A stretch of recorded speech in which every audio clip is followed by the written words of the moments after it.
Says I am truly sitting in my knowing. It is Saturday, November 9th, 2024. So I am, of course, in GMT 11 time zone, South Pacific Islands. About this, sitting with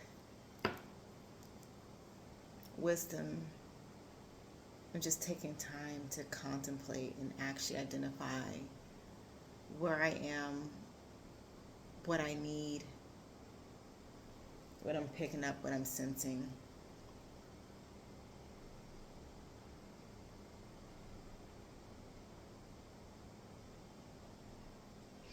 My heart is strong, but strained as well.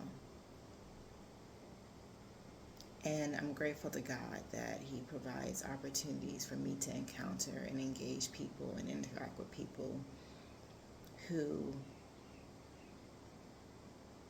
continue to sow seeds of hope and understanding. Because when you look at things on the surface, it could feel like there's plenty of opportunities for distrust or despair or being disheartened, for hopelessness.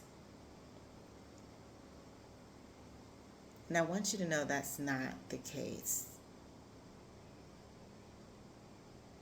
There still is a deep wellspring of wisdom and steadfastness and understanding that we carry within our beings despite circumstances and situations that occur.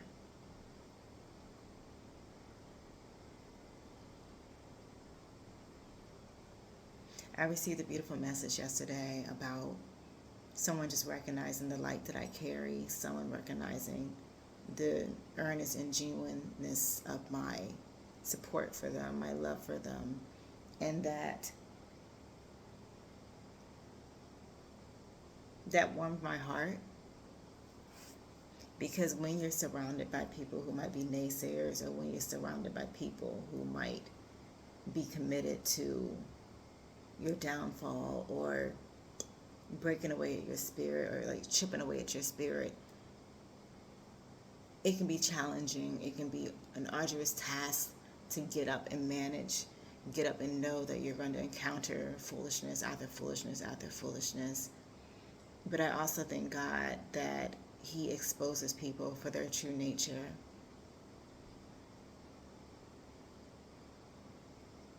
It's been an interesting journey for me. It's been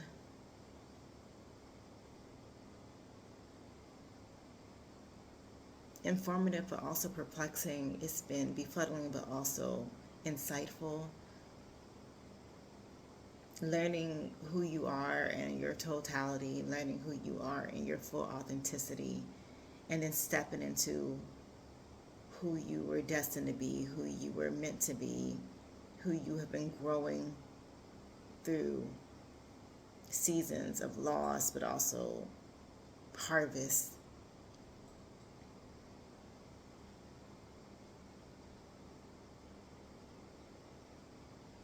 If nothing else, I'm steadfast. And I was talking to my father the other day, and I was reminded of what the doctor was, this Indian doctor from 2017, when I was in a hospital for a significant amount of time, managing DVT in my right leg and pulmonary embolism. I had blood clots in both my lungs, and then I had blood clots in my heart, and it was provoked by a medicine that I was taking.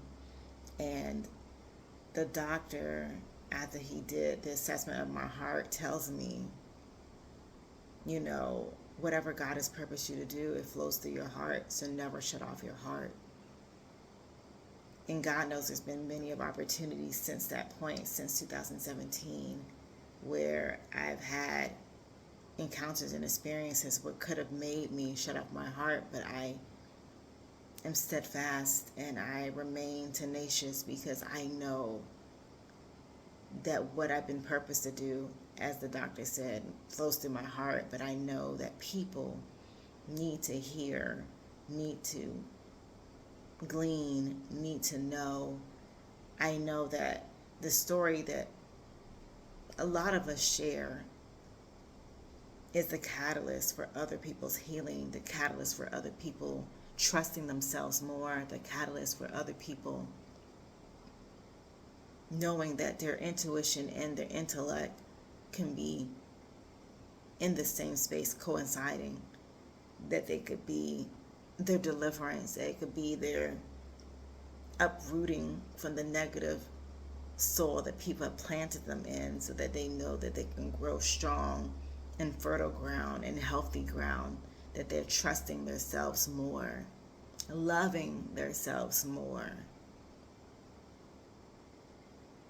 I sat with a woman many years ago, probably over 10 years ago at this point, and she told me, she was talking about alchemy and other things, but she told me, you can't just have parts of yourself. It has to be a state of oneness.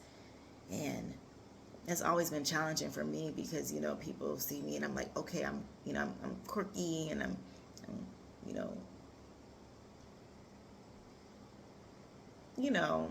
goofy and friendly and bubbly and whatnot and all that stuff, and I can easily identify those aspects and those characteristics, and that is an easy flow and understanding for most people, especially people who are not attuned or not aligned or centered within themselves. But the other parts of me, where I can be in a space or a room with plenty of people and I can identify where people are carrying pain in their bodies, or I can see ancestral wisdom and ancestral understanding of their bloodline. That is not easily explainable. That is not easy to wrap your mind around, easy to understand or partner with.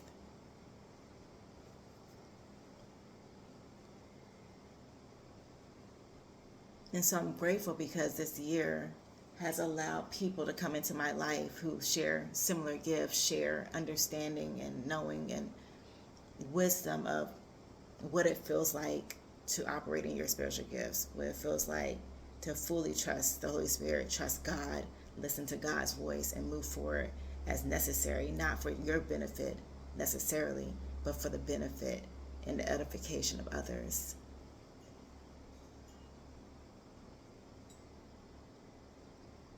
I've had to unlearn a lot of things. I've had to learn and open my mind and heart to wisdom that might not have been readily available to me, in my younger years.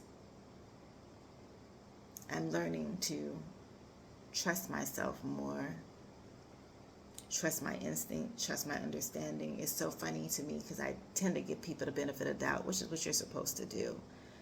But my discernment is on a level 100. And so it allows me to know and ascertain when people are here for my good, if they have ulterior motives, if I'm walking to a space that feels drained or unhealthy, or a space where it is energizing, it is motivating, it is inspiring. I've been learning to trust more. So what I will say in this season, for those who are struggling with who am I really?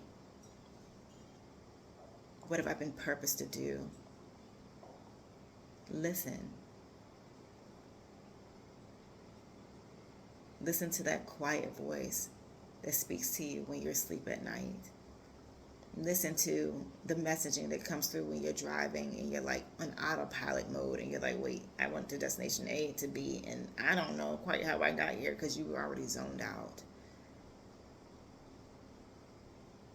Listen to the utterance of your soul.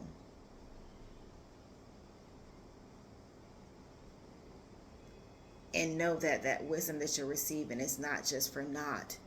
It's not just for play. It's because it is equipping you with the things that you need for this present season.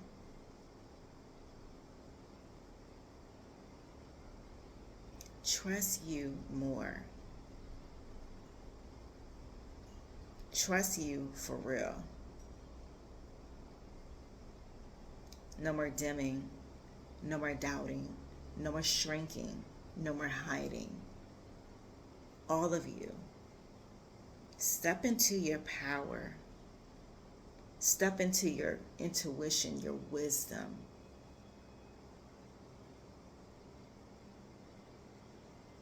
There's ancestral guidance that is flowing. Learn how to flow more. Learn how to surrender to God more. Coming from a person who absolutely wanted to be in control of every aspect of my life, especially if it directly affected me. Coming from a person whose feigned sense of control was so high that sometimes I got in my own way. Learn how to step back and reassess and listen. Listen. Glean. Hear. Because I promise you it's worthwhile.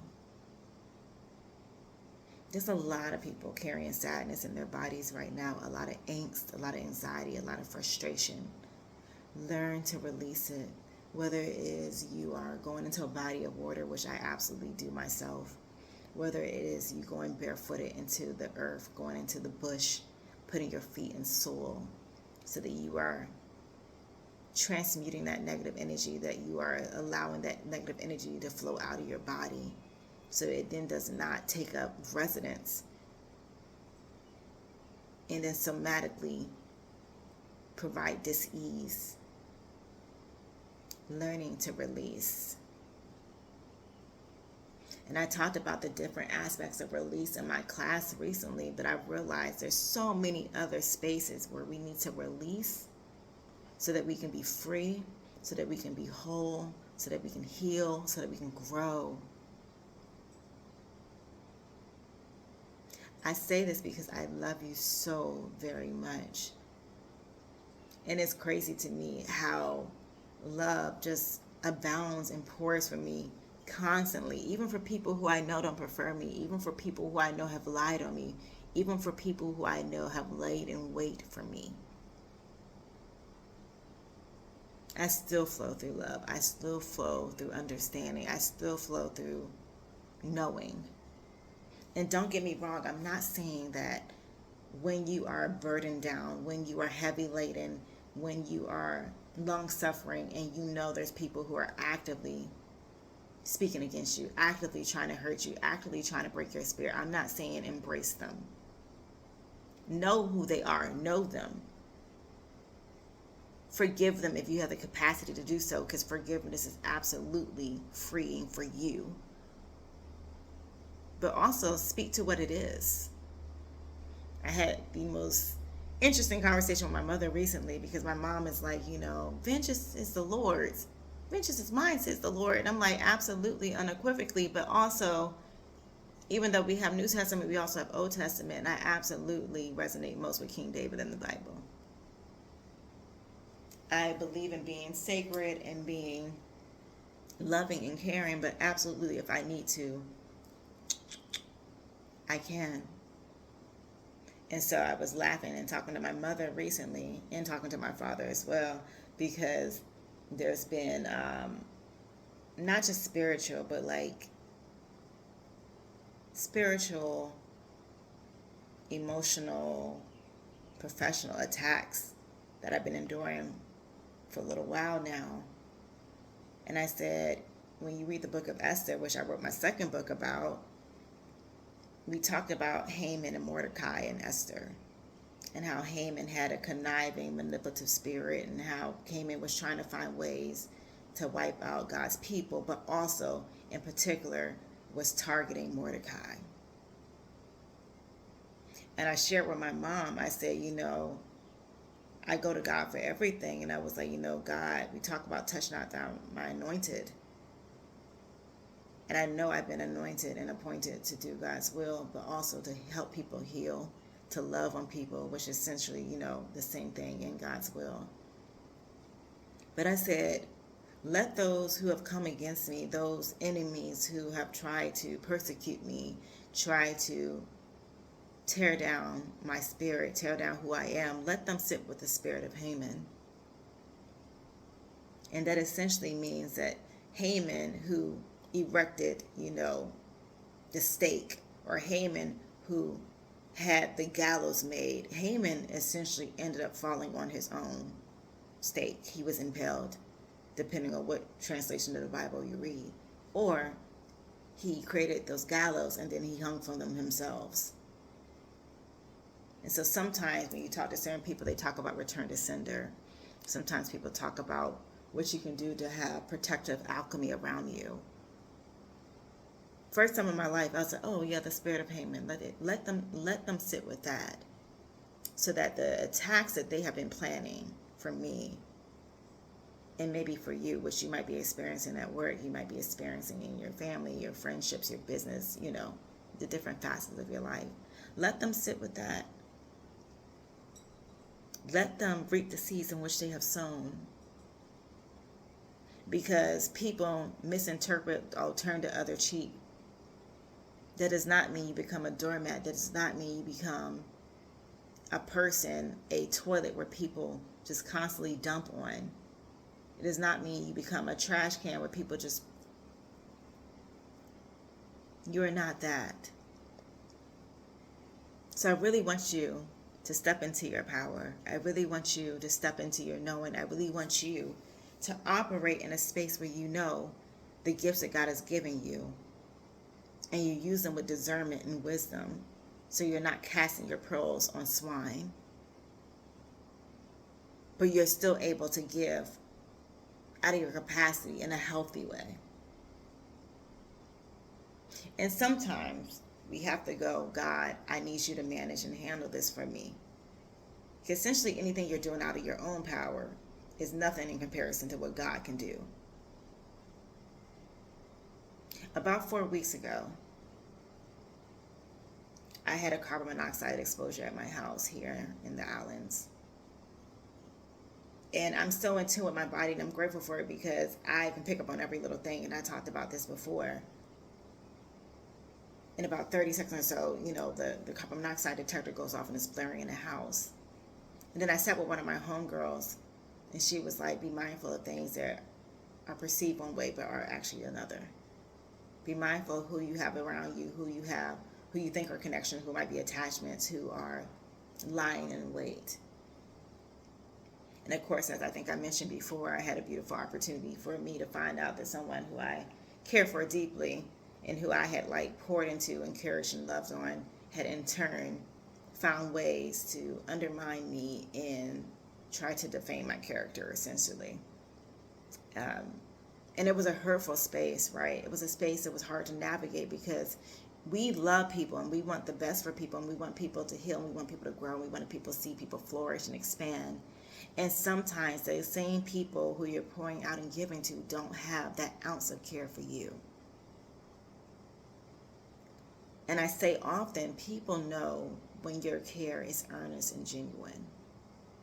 People also know when you carry a light within you. And if people don't have that same light, or it's not at that magnification that your light might be at, it can make them uncomfortable. I talk to my clients about those who have the gift of mirroring. When you are a mirror, you are showing people themselves. And sometimes you're showing people what they need to be doing, but they aren't doing, what they're doing, but they need to be doing better. It's just so many different aspects of the gift of mirroring. But when people are not ready and prepared to do the work, what their response and reaction to you can show up as frustration, agitation, anger, retaliation.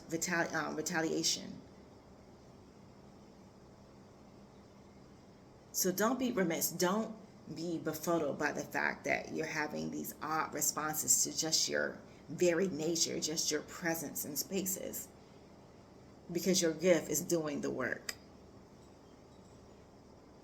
Understanding the gifts that God has given you is paramount. Learning who you are, learning your gifts, nurturing your gifts, developing them. A lot of times we have this misconception that our dreams, that our passions, that our visions are damning us, destroying us. They're not to damn you. They're not to destroy you. It's to develop you.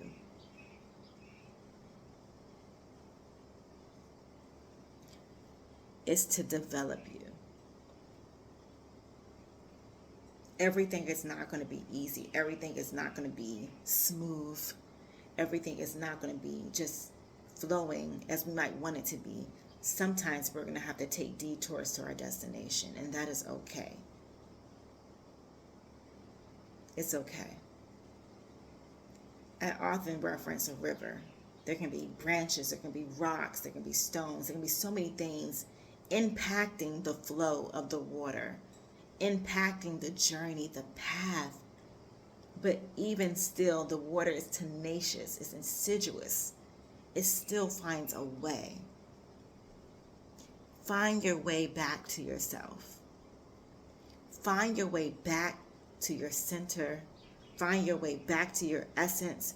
Find your way back to your core, so that you know who you are unequivocally, despite what people are saying, what people are projecting, what people are doing.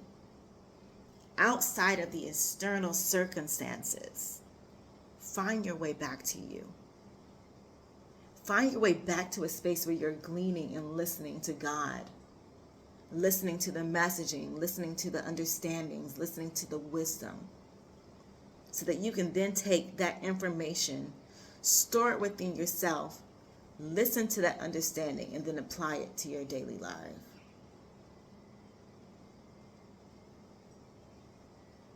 I definitely didn't start this video, this sharing, with this headspace. I wanted to talk about, encouragement, which I am encouraging you, but there has been a shift. And I need you not to play little, not to play small. Step into who you are. That is my word for you today. Step in for who you are, no matter what people are saying, doing. Step into who you are.